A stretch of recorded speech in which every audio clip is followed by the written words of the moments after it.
संध्याकाळची वेळ होती. म्हणलं मुलं यायच्या आधी जरा आपलं आवरून घेऊया, कारण ते आल्यानंतर मानी वेळ भेटत नाही.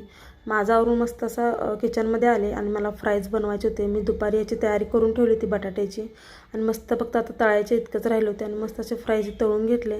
मुलं आल्यानंतर खायला सुरुवात केली आणि हा व्हिडिओ सुरू केला की असं छान झालं आहे वगैरे सांगत असतो, पण ते खरंच खूप छान झाले ते फ्राईज आणि खूप मस्त लागत होते.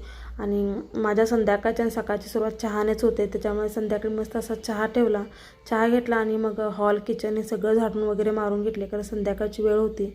झाडून वगैरे मारून घेतला आणि मग जी भांडी होती म्हणजे मुलांच्या डब्याची, नाश्त्याची, चहाची सगळी भांडी मी घासून घेतली. इतकी बुट्टीवर भांडी पडली होती ती.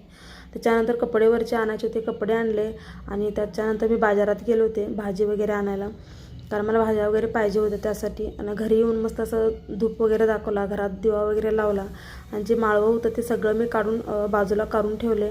आणि गौरी येणार होत्या त्याच्यामुळे मिक्स भाजी पण आली होती, ती पण मी आणली होती. आणि या परातीमध्ये ज्या भाज्या सगळ्या ठेवलेल्या आहेत त्याचं मी उद्या काय करणार आहे तुम्हाला कळालं का नक्की सांगा.